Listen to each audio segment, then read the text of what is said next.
విదేశాల్లో చదవాలనుకుంటున్నారా? అయితే విదేశ్ కన్సల్ట్ ని సంప్రదించండి.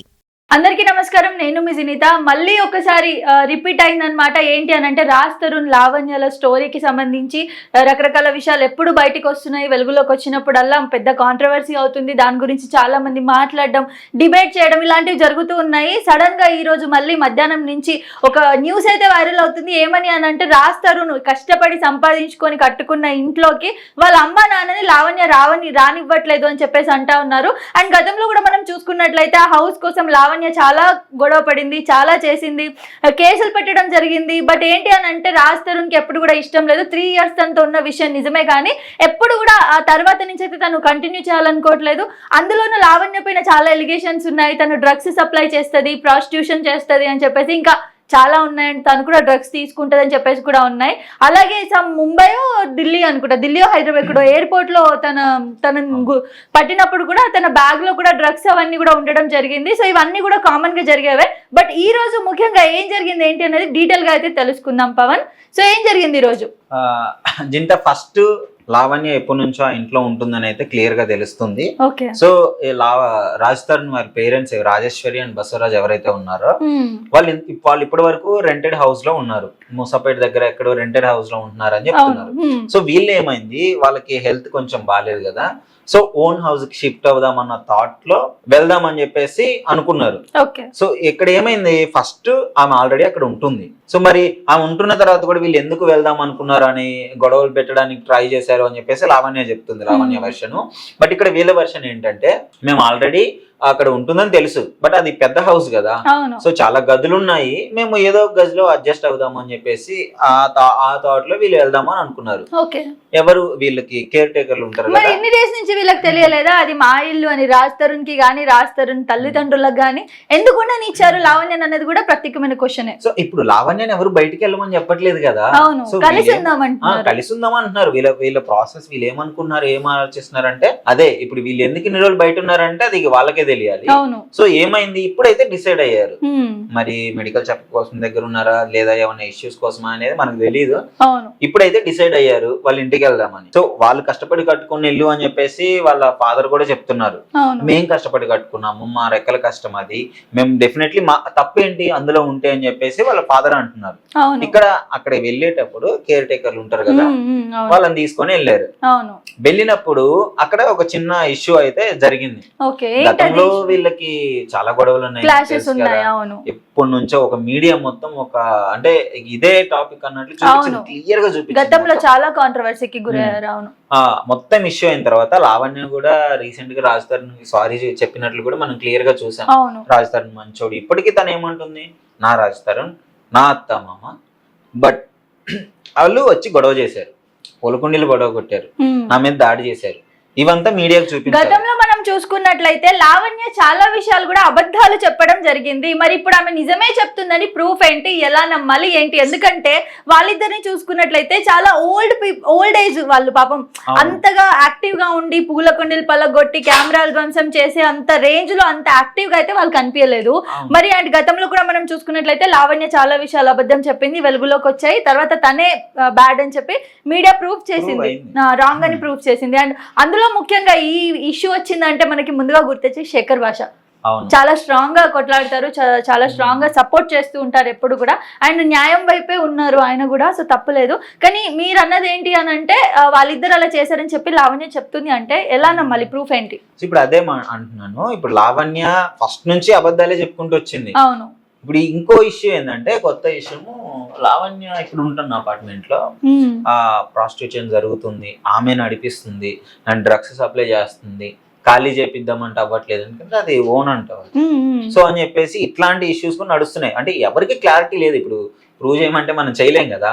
సో ఇష్యూ అయితే ఇప్పుడు నిప్పులేందే పొగరాదు, ఏదో జరుగుతుంది కాబట్టి ఇలాంటి ఇష్యూస్ అన్ని వస్తున్నాయి. సో ఇప్పుడు ఈ ప్రాసెస్ లో ఇప్పుడు మీరు అన్నట్లు శేఖర్ భాష స్టాండ్ తీసుకున్నాడంటే ఫస్ట్ నుంచి శేఖర్ భాష గారు ఇప్పుడు ఆ ఇష్యూ జరగగానే యాక్చువల్లీ కాల్ చేసాం, మనం లిటరలీ చేసాం కదా, రెస్పాండ్ అవ్వలేకపోయారు ఎందుకంటే అక్కడ ఉన్నారు, అక్కడ ఇష్యూ దగ్గర ఉన్నారు, మనం క్లియర్ గా చూసాం విజువల్స్ లో కూడా. శేఖర్ భాష గారు ఏమంటున్నారు, లోనకి ఎందుకు రానివ్వట్లేదు, ఇప్పుడు అక్కడే ఫైట్ అంతా. వాళ్ళు లావణ్య ఏమంటుంది, నా మీద దాడి జరిగింది, వాళ్ళు నాకు కావాలి, నేను మా పేరెంట్స్ కంటే వాళ్ళతోనే ఎక్కువ షేర్ చేసుకుంటా అది ఇది అని చెప్పేసి ఏదో సెంటిమెంట్ డైలాగ్ ఉన్నారు. ఎవరైనా అలా షేర్ చేసుకునే వాళ్ళు, అందులో ముఖ్యంగా మనలాంటి వాళ్ళు, యూత్ ఎవరైతే ఉన్నారో పెద్దవాళ్ళని గౌరవించే వాళ్ళైనా అయి ఉండొచ్చు. ఎవరు అలా రోడ్ పై కూర్చోపెట్టి అంత ఇష్యూ చేయరు. ముందు లోపలికి రండి, మాట్లాడదాం, ఏమన్నా క్లియర్ చేసుకుందామని.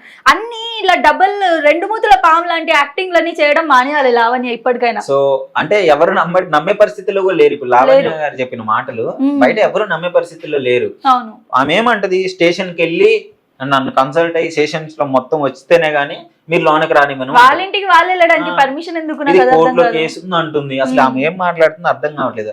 వాళ్ళ డాడీ నడవలేడు, వీల్ చైర్ లో. ఇప్పుడు ఓకే, ఎండలో ఉన్నప్పుడు జరిగింది ఆ ఇష్యూ, మధ్యాహ్నం పాపం బయట అక్కడే నిలబడి ఉన్నారు. వాళ్ళు ఎక్కడికి వెళ్తారు? అవును. సో లావణ్య మరి ఆమె చెప్పే మాటలేమో ఇంకా ఏదో సామెత ఉంటది, మా పేరెంట్స్ తర్వాత మేము పేరెంట్స్ కంటే ఎక్కువ మా అత్త మామలే అని అంటది. మళ్ళీ నడి రోడ్డు మీద ఎండలో నిలబెడుతుంది, లోనికి రానివ్వదు. లావణ్య వాళ్ళ పేరెంట్స్ కూడా మరీ దారుణంగా మాట్లాడుతున్నారు. అసలు అక్కడ ఇష్యూ ఏంటి అనేది పోలీస్ వాళ్ళు క్లారిటీ తీసుకొని చెప్తే గనక మనకి క్లారిటీగా మనం ఏం మాట్లాడుకోలేము. ఎందుకంటే ఈ మధ్య రోజుల్లో మీడియాలో ఏ చిన్న ఇష్యూ మాట్లాడినా అది వేరేలాగా సర్క్యులేట్ అయిపోతుంది. సో క్లియర్ గా ఇక్కడైతే నాకు అనిపించింది అయితే జింత, లావణ్య అది డెఫినెట్లీ తప్పు ఉంది. కరెక్ట్. నీకు అన్ని గదులు ఉన్నప్పుడు వస్తే ప్రాబ్లం ఏంటి?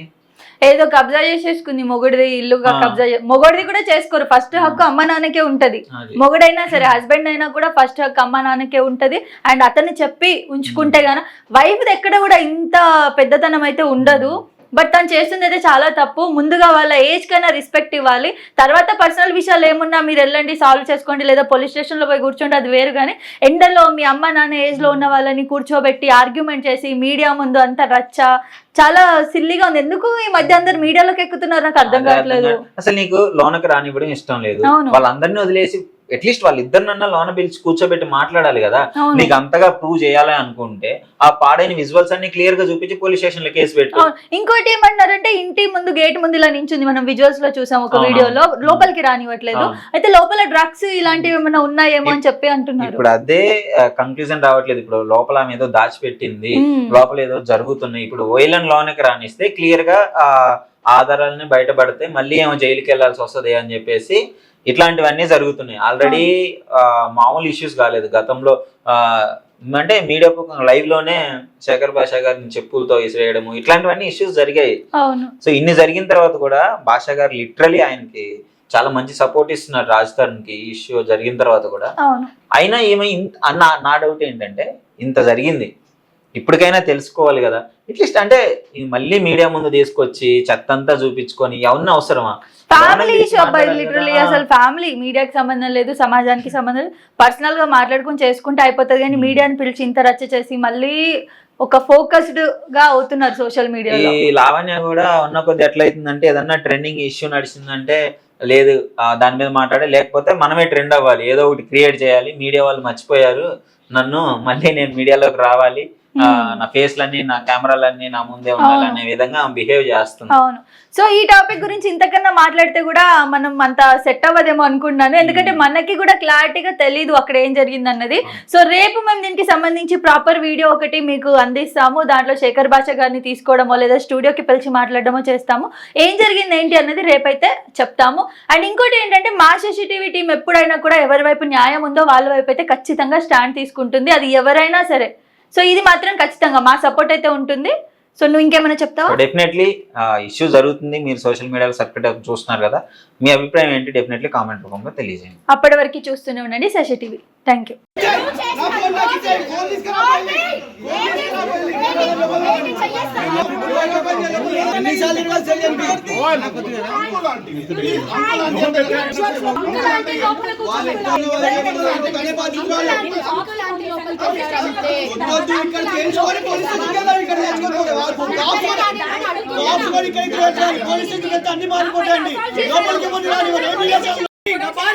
చేసింది ఫేక్ కోర్టులో పోయి న్యూడ్ వీడియోలు పెట్టింది. మా ఇద్దరు పర్సనల్ ఉన్నాయి, నువ్వు చేస్తావు అన్ని, నువ్వు చేస్తావు. నాకు ఇచ్చాయి, ఫోన్ తీసుకురా, వెళ్ళి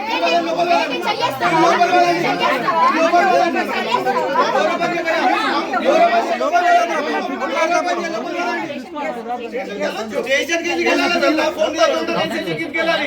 ఎన్నిసార్లు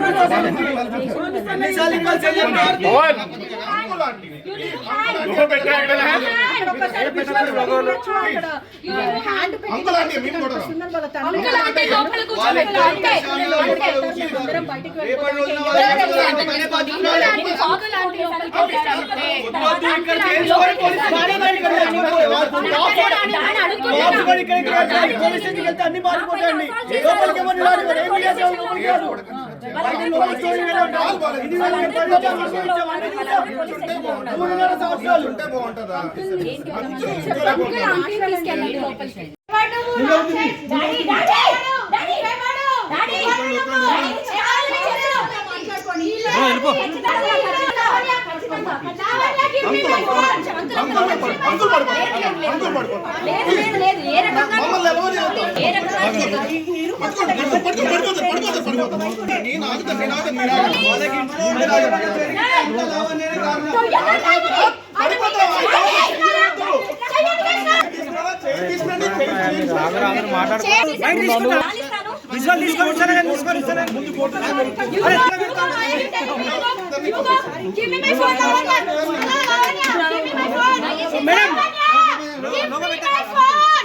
Give me my phone.